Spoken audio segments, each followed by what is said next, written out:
Hey, it's Eric G from the Around the House show. Elevate your grilling game with the all-new Monty McGrill's Omni Pro series. The Eminence 405 is packed with cutting-edge features, blending elegance with expert-level performance. 4 powerful burners plus a side-searing station deliver 60,000 BTUs of precision heat. The Clearview lid lets you keep an eye on your masterpiece without losing heat. Stay in control with the smart Bluetooth app, track your temps, set timers, and get alerts from anywhere.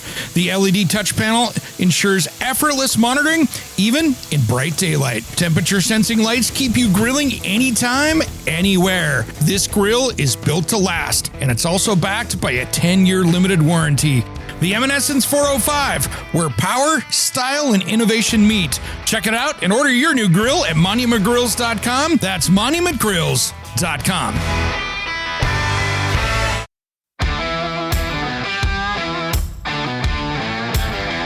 Welcome to Around the House with Eric G, your go-to source for everything home improvement. Whether you're a DIY enthusiast or just looking to make your space shine, Eric G is here to guide you through the latest tips, tricks, and trends. Coming up in this week's second hour of the show. We've been talking about the top 10 mistakes kitchen and bath designers make in designing projects. Now, number 6 here is an important one. Lack of spatial awareness in walkways. So many times people want to jam that island in there and they want to make as big as possible. And they don't really realize how important that walkway space is. My minimum when you're walking around an island is 42 inches of walkway space. Now that is from countertop to countertop. So grab your toolbox, put on your thinking cap, and let's get to work right here on Around the House with Eric G. Welcome to the Around the House show, the next generation of home improvement. I'm Eric G, your host today. We have got a great show lined up today. We're going to be talking about design, cabinetry, kitchens, bathrooms, all that other stuff. If you want to find out more about us, head over to aroundthehouseonline.com for more information. And of course, this hour is brought to you by our friends at Monty McGrills. Check them out at montymcgrills.com for all your barbecue needs. This is that affordable stuff that's going to last. It's durable. Heck, I've got a couple of them myself. They are great barbecues to cook on when it comes to something portable, something you want to roll around the deck, not the big built-in stuff. These guys have got it just dialed in for you. Something fun to cook with at montymcgrills.com. Today, I wanted to talk about my top 10 mistakes kitchen and bath designers make in designing projects and some buyer's guide if we can get to that. My background, I've got about 35 years of kitchen and bath design. I am a certified kitchen designer with the National Kitchen and Bath Association, and I have nothing bad to say about the kitchen and bath design community out there. There are so many great people. There are so many great designers out there, but I want to talk about some of the common things that happen out there, especially with newer designers. And this is something that I want you to be aware of as a consumer.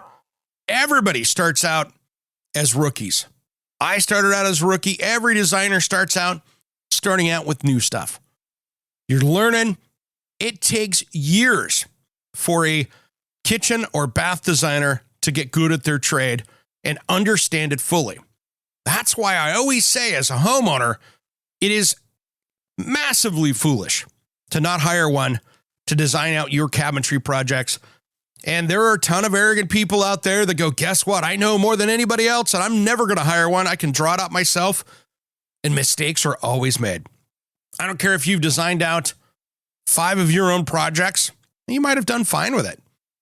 But it would have been better having the right designer there. Because it takes years, usually 20, 30 kitchens before somebody really starts to get good. And they've learned dozens of bathrooms before they really get, and that's after a 4-year education. So really, this is the stuff that I really want you to think about when you're hiring and just trying to find that right designer to work with. So my first one here, always use a kitchen and bath designer for projects. And that experience is always helpful. Now, if you have somebody that is new that you're working with, make sure that they're bouncing that off another experienced designer that's helping them to make sure that everything is met because these next 10 items on this list are something that should be very important to you to make sure your project goes correctly. First off, new designers rarely understand how to install cabinetry. And to be a good kitchen and bath designer, you should have that installation knowledge where you really could almost go out and install it yourself. The problem is there are so many intricacies of how things get installed because you're not just slapping cabinetry on the wall. There's scribe fillers. There's all these pieces. Moldings, how they go in together, what goes in first, what goes in last. And understanding that, and there's different ways of installing. I see people, probably the most successful way I see it is you'll see people come in, install the uppers first, then put the base cabinets in. Now, I'll see them go backwards sometimes if they're on a tight schedule and they're trying to get that countertop template and they get another day or so of the template. And there's different levels of installers out there too. And that's why I want that kitchen and bath professional that is designing your cabinetry, whether it's in a bathroom or a kitchen, to really have a good grasp on this, because knowing how, especially today with appliances where they can be inset, so the doors and stuff are flush with the cabinetry, panels, things like that. There's so many gotchas. In a typical luxury kitchen, for instance, there's probably 200 gotchas in there that if they miss one of those things, they're ordering parts. It just happens. And there's so many areas that we're going to talk about now that can really be problematic that those designers should be watching for. So the next one here is understanding how appliances and cabinetry work together. We just talked a little bit about that, but really understanding appliances, great example. You'll see in a small kitchen where you've got a range, maybe at the bottom of a U, but that designer didn't take into account the drawers on the sides there, and they hit the handle for the oven door or the control panel, not using enough fillers, not getting things out there, not understanding that maybe the back of the knob needs to be slightly inset into the cabinetry door. So if somebody slides it across there when they close that lazy Susan that's maybe on either side of the range, that the head of that Phillips screw doesn't scratch the face or break the glass in the oven. There are so many little details here that the designer should be working with the installer to make sure these things don't happen, so we don't have those collision points. And it's so common. I'm one of the moderators over there and one of the group experts on Facebook in the Ask a Cabinet Maker area. That's a whole group over there. I jump on there all the time. And these are one of the common things that happen where spatially we run into issues of how appliances work together. Now, my biggest pet peeve is when you see somebody do a double oven and then a microwave over the top of it. In my situation, unless you're in a condo or you've got an issue like that's super tiny, I don't want that microwave higher than straight line of the main person that's cooking in that kitchen or a secondary person cooking in that kitchen. That's why I hate over-the-range microwaves. Because if you put a bowl of soup in a microwave to heat it up or a liquid, you're defrosting something. If your arms stretched out, like if you hold your arms straight out, anything above level on your forearms is dangerous because you can't see the liquid that you're pulling out of there. And you can easily dump it all over yourself. And you're doing it over a cooking surface as well. That could be hot. There could be flame. It could be bad. So that is one of my pet peeves. Sometimes it's your only option.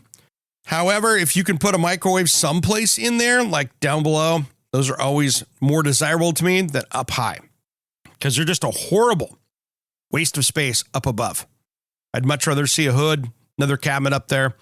And the hoods work way better on ventilation than the microwaves do. The microwaves just don't work correctly. So that's a big one. The next one, number 3, moldings need to work together with the rest of the build. If you got moldings in a room and you've got cabinetry going around it, how are those going to play together? How are you going to transition that, if it's going to the ceiling, into the rest of the molding in the room? Scribe moldings, under cabinet, lighting, all those things. Those are all things that are super important when you're trying to make it all work together. And that's why I go back to the first ones, needing to know how to install cabinetry, that molding and how they're cut, how they stack up. is such a key right there. And for them, when they measure the kitchen out, to make sure that they understand that, wow, cabinetry is going to be installed plumb level. The room dies off 1.5 inches. So where are we going to make that up? Where are we going to make that up in the crown molding up top? Are we going to fix the room? We're going to live with it? How are we going to hide that with moldings to make it look cool so you can't see that room is 1.5 inches over the out on the happens with old homes all the time? How are you going to make up that with the floor going one direction and the ceiling going other? That can be a tough battle. All right, when we come back, we are just getting started on my top 10 mistakes kitchen and bath designers make in designing projects. We'll talk more about that just as soon as Around the House returns. To find out more information, head to aroundthehouseonline.com. Don't change that dial. Around the House will be right back after these important messages.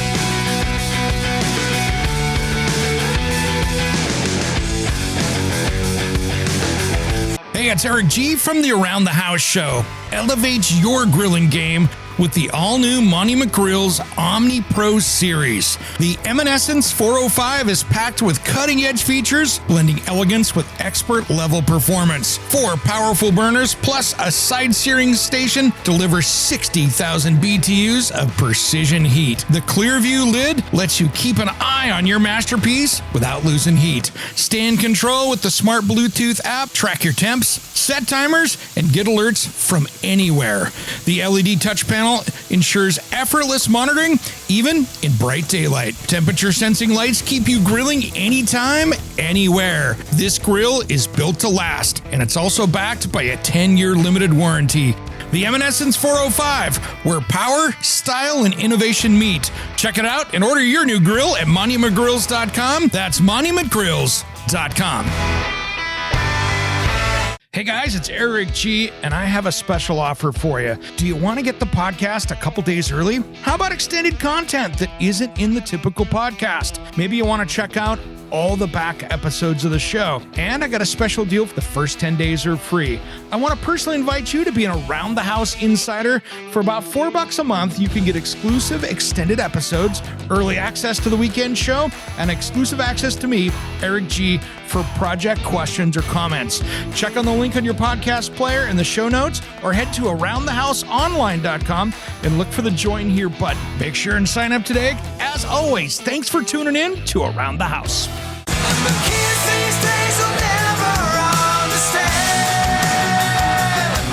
what it's like to play an instrument and be in a band. What's up? This is Sticks It In Ya. And Satchel from Steel Panther, and you are listening to Around the House with Eric G. Yeah. We love Eric G, and you should too. 1987. Welcome back to the Around the House show, the next generation of home improvement. I'm Eric G. We have been talking today about my top 10 mistakes that designers make when it comes to kitchen and bathroom and cabinetry. This hour is brought to you by my friends at Monty McGrills. Check them out at montymcgrills.com for that brand new barbecue grill. I got 2 of them. They are a great barbecue for something portable that you want to maybe put out at your beach house, up at the cabin, or maybe on your back deck because you don't want to build in and do some big crazy kitchen. You're looking for something that cooks, that has technology, that works well. Check them out at montymcgrills.com. So we've been diving into this discussion of top 10 mistakes kitchen and bath designers make when they're designing your projects. As well as if we can get through this, we might get into a cabinetry buyer's guide as well. Some new things that I see coming up across the country that just blows my mind that companies are actually trying to do this. So hopefully we can get to that. But we've been talking about those mistakes that people make. Now, we're just talking about moldings, how they need to work together. And number 4 here is fillers, corners, and cabinet ends. Now, this is a big one. Fillers, when your cabinetry runs up, whether it's in the bathroom up against the end wall or a kitchen up against a tall corner wall or anything like that, you need to have a scribe filler there. Now, there's 2 ways to do this, really. If it's a custom cabinet, now we'll get into that a little bit later. Sometimes if it's a custom face frame or inset, they'll make an extended style so that edge of the cabinet frame goes farther out, and then your cabinetry installer can scribe that to the wall. Or with frameless or face frame style cabinetry. You wouldn't want to do this with inset. You can do a filler. It is usually a 3-inch piece of material that you cut down and scribe to the wall. So you've got something to stand off the wall that makes up that gap. Let me tell you why these are so important, even on a high-end run of cabinetry. Plywood, let's say it's 3/4 inch maple plywood. Rarely is 3/4 inch maple plywood 3/4 of an inch. It can be a 1/16 off. If you've got 12 cabinets, let's say they're a frameless style cabinetry. This is really key right here. You can actually lose or gain 1/2 inch, depending on how far that cabinetry plywood is out of spec. Because the veneers, when they're processed together, they don't run that through a planer and get it so it's perfect. No, they get it close enough. There's an average. Problem is that can add and subtract on that run. I remember doing my parents' kitchen, 20 plus years ago. Probably more than that, 25 plus years ago.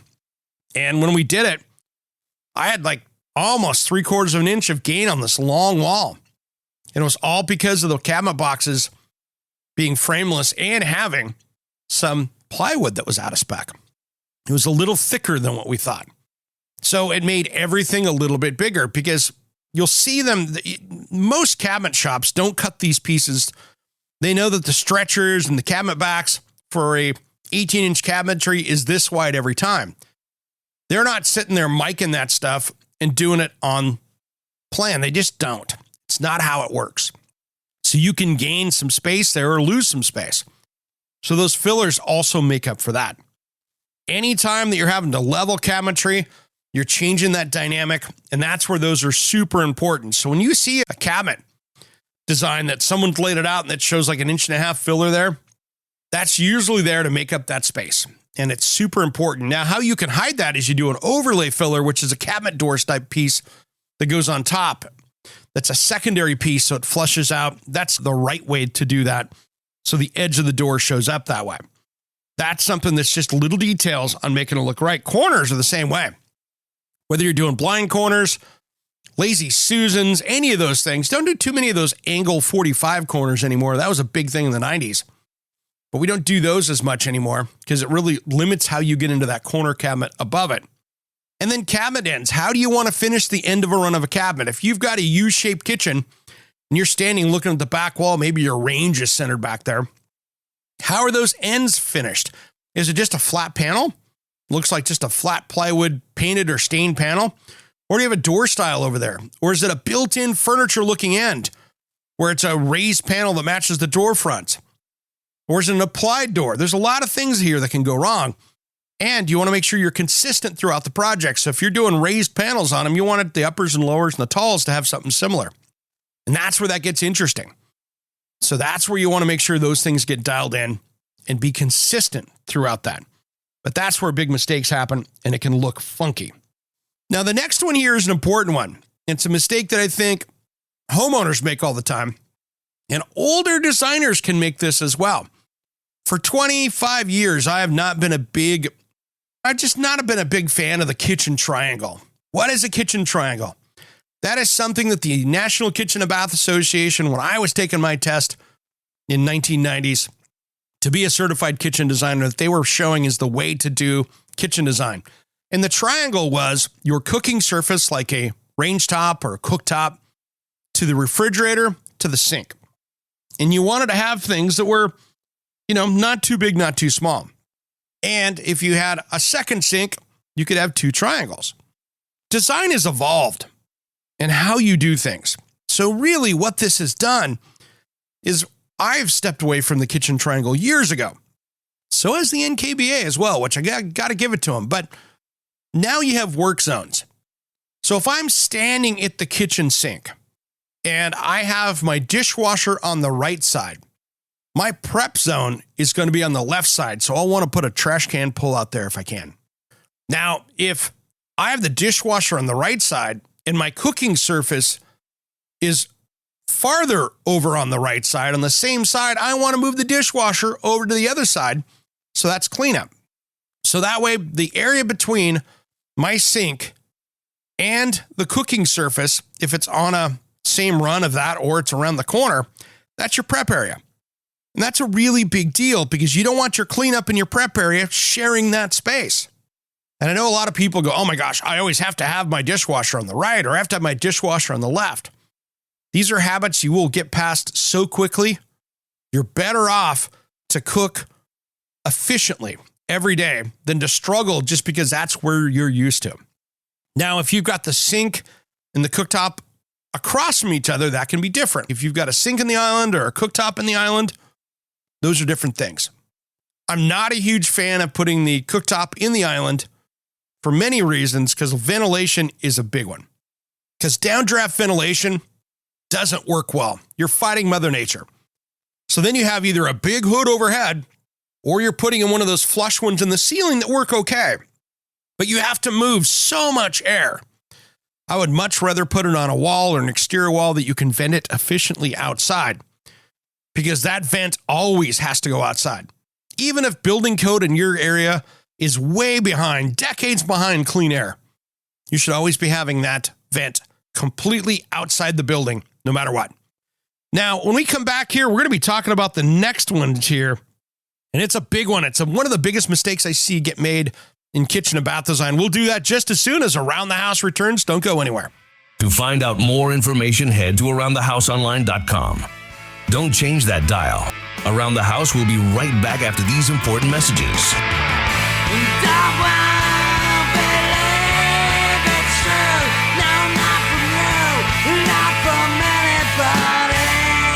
If I could dream it. Is your website losing you money instead of making it? Slow load times, outdated design, or a clunky mobile experience could be driving those customers away. At SiteHypeDesigns.com, we turn bad websites into high-performing, customer-winning machines. Our expert designers create sleek, fast, and SEO-optimized sites that don't just look good, they convert visitors into paying customers. Don't let a weak website hold you back. Visit SiteHypeDesigns.com today for a free website audit and discover how we can take your business to the next level. SiteHypeDesigns.com, websites that work as hard as you do. For our Around the House listeners, use promo code ERICG for a free website audit and a free half-hour consultation call. Attention, Around the House fans. We've got some exciting news. Our website just got a major upgrade thanks to the pros at SiteHypeDesigns.com. Now, it's easier than ever to catch up on episodes, find expert home improvement tips, and connect with us. Head over to AroundTheHouseOnline.com and check out the fresh new look. It's your ultimate home for everything around the house. AroundTheHouseOnline.com, built for homeowners, designed for you.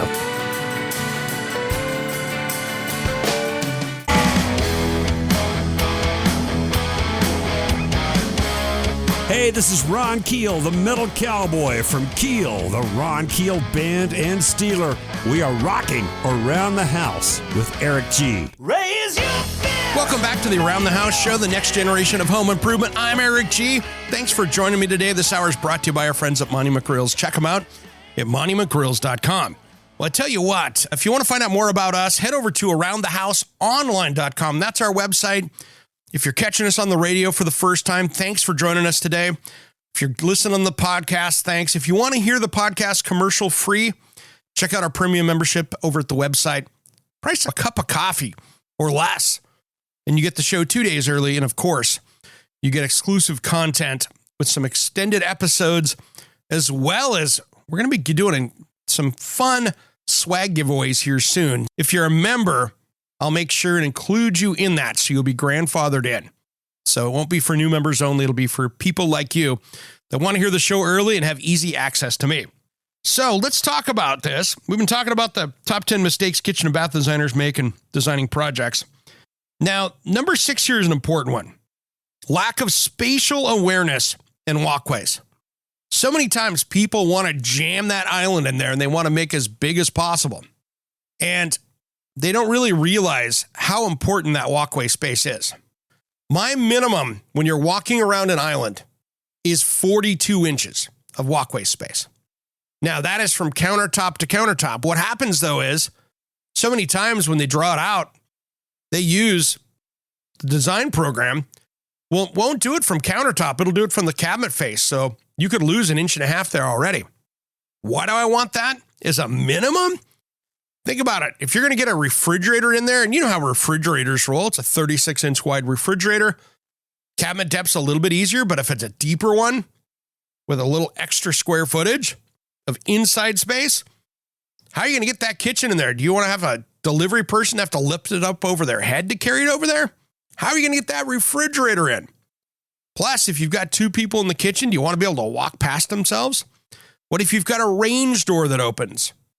What if you've got a dishwasher? Do you want somebody to be able to walk around it or have to stop when it's there?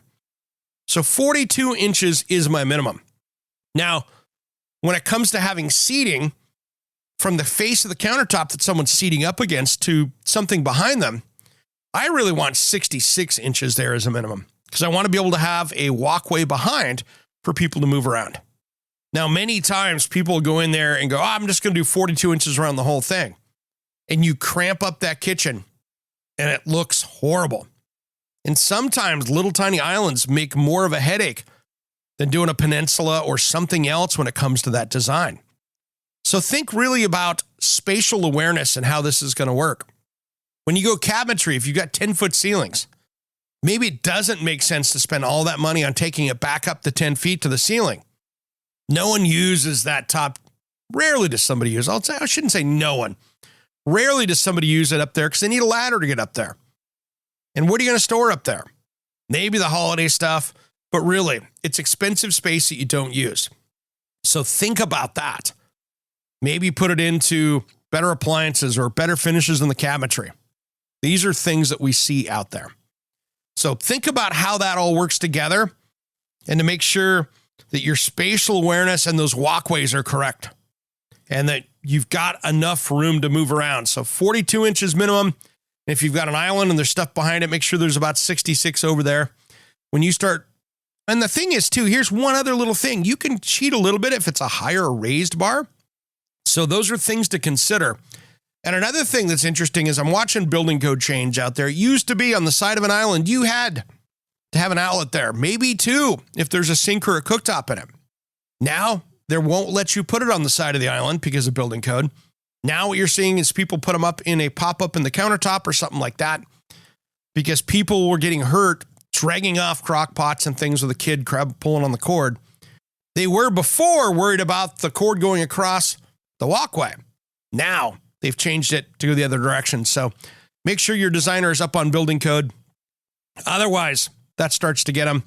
And hopefully the electrician will be happy because they don't have to cut outlets into the side of cabinetry anymore, which they absolutely hated to do during that installation process. So next one on the list here is putting too much in a small space.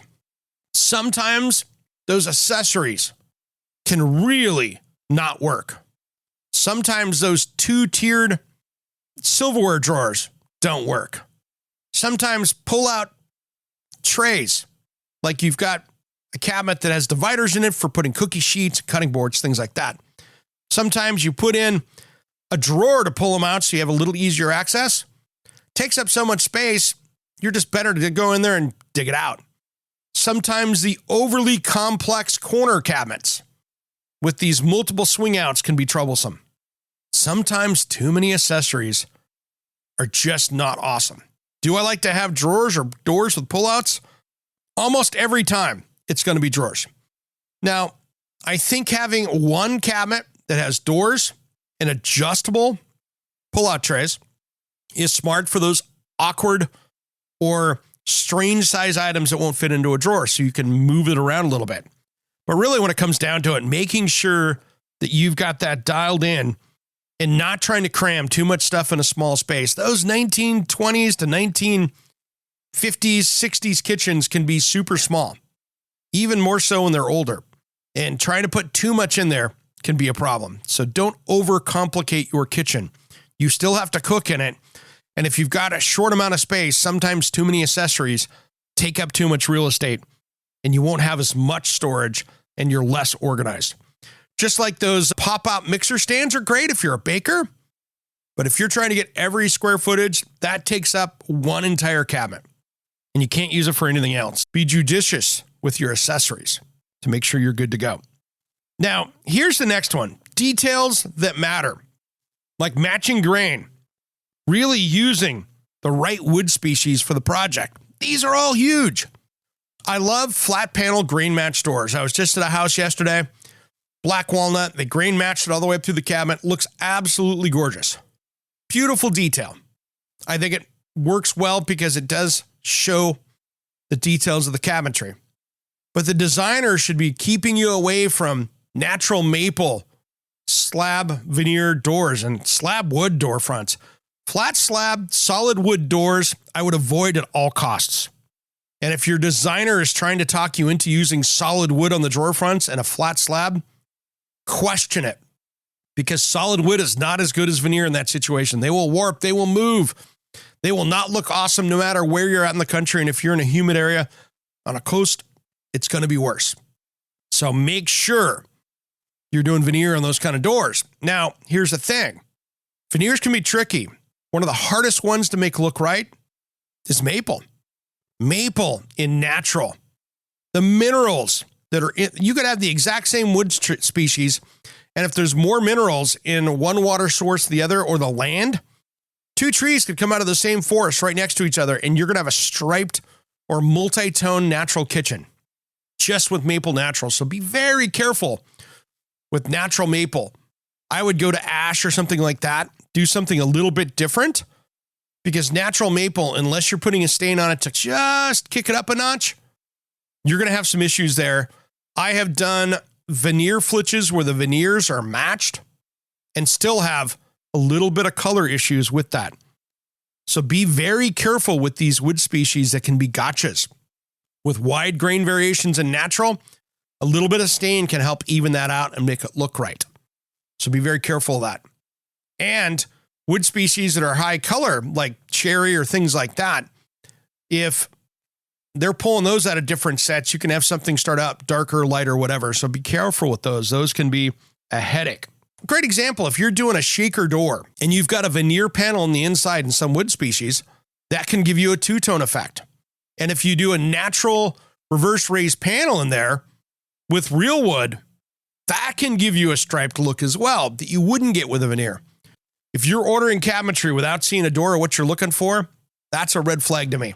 You should be signing off on a door and a color and go right into that. When we come back, we're going to wrap up our discussion here, the top 10 mistakes kitchen and bath designers make in designing projects, and maybe get into some buyer's guide as well on some new stuff that we haven't talked about. We'll do that just as soon as Around the House returns. To find out more information, head to aroundthehouseonline.com. Don't change that dial. Around the House will be right back after these important messages. Are you a contractor, landscaper, or small business owner? Are you tired of renting or pulling that worn-out trailer to the job site? Is that really the best look for your company? It's time to up your game and check out the trailers from Summit Trailer. If you want the highest quality trailer you can own, they are proudly made right here in Oregon with a dealer network all along the West Coast. What I love about my Summit trailer is that it's a dump trailer that was designed to work. I can load it up without having to worry about if it's going to be able to lift the load, and it pulls like a dream. This was built to work. So it doesn't matter if you want a dump trailer like mine or a deck over flatbed, tilt bed, or utility trailer. They got a trailer that'll fit your needs. Invest in your business with something you'll feel proud of, pulling up to any job site or your next project. Check out the best trailer in the West at summittrailermfg.com. Check out the dealer locator and find your nearest dealer at summittrailermfg.com. Hey, it's Eric G. with Around the House. Are you looking to grow your business? Need a spokesperson for your company? Maybe an MC for an upcoming trade show? Or maybe you want to up your game and shoot some promotional videos? My team of experts would love to chat with you. Head to aroundthehouseonline.com and fill out the Contact Us form, and we'll set something up. Thanks for listening to Around the House. All right.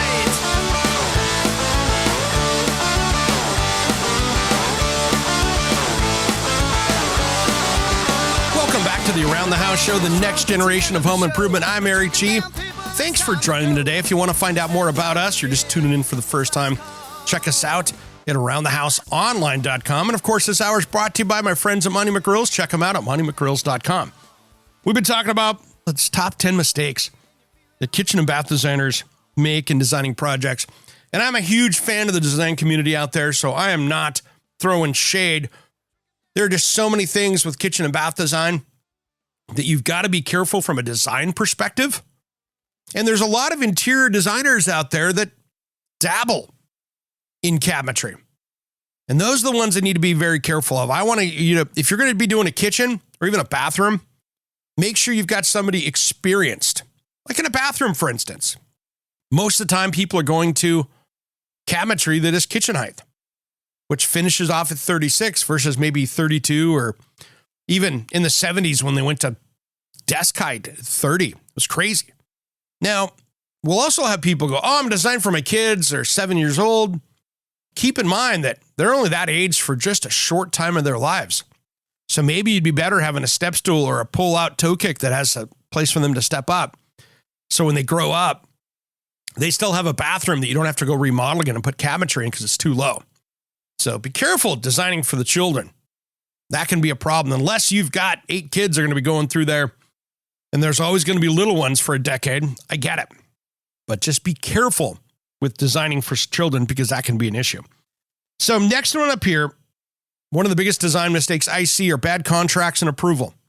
That designer, when they have your design done, before you order cabinetry, you should have signed off on all the elevations in the floor plan, put your John Hancock on there, make sure that's signed off, have a door sample and a stain color.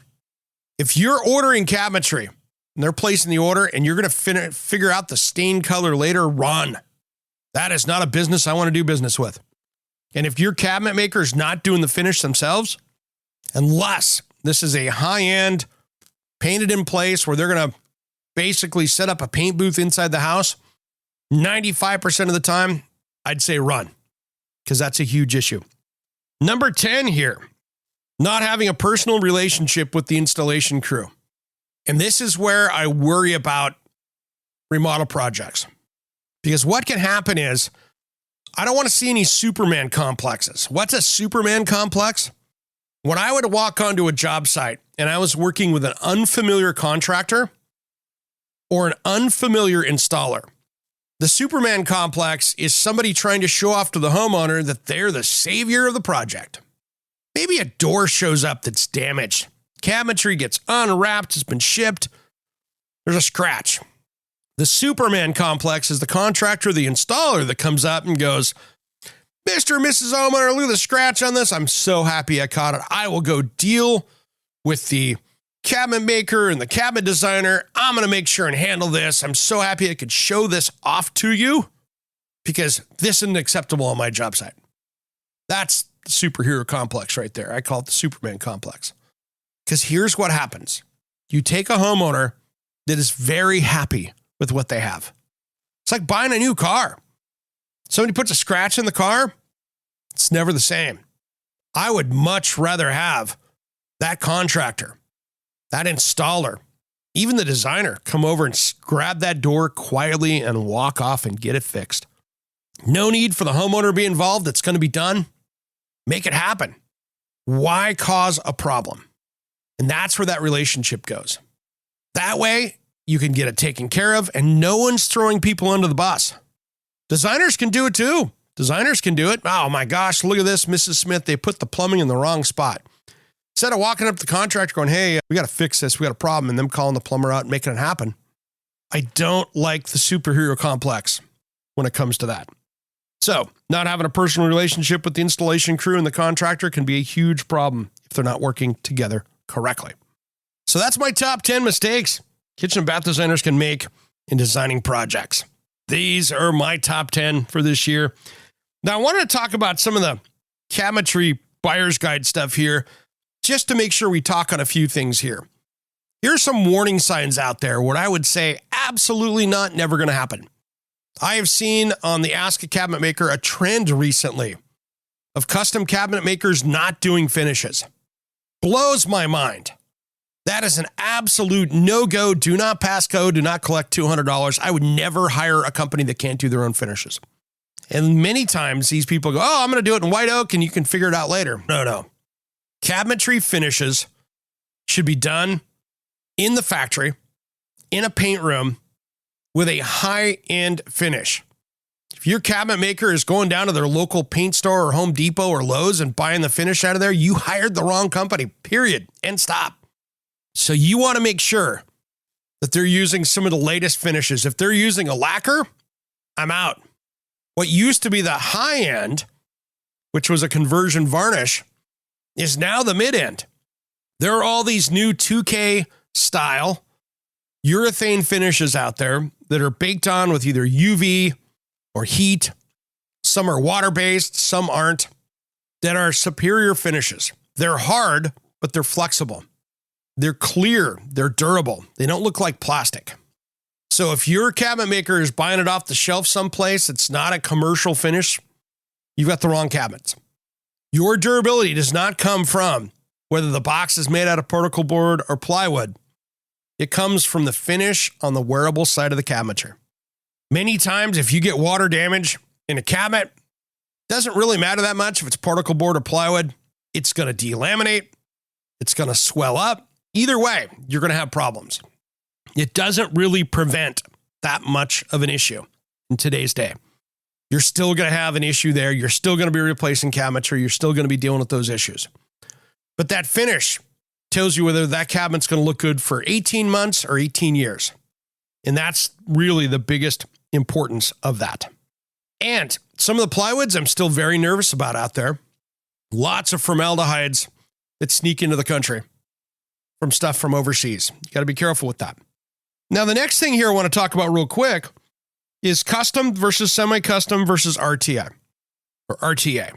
Ready to assemble, ready to install, whatever. I see them sold both ways depending on where you're at in the country. Custom means nothing. Custom means somebody's building it for you and your project. Craftmade makes stuff that's custom for you many times. You're ordering the cabinets. They're putting the cabinets together. It's getting shipped out, going to you.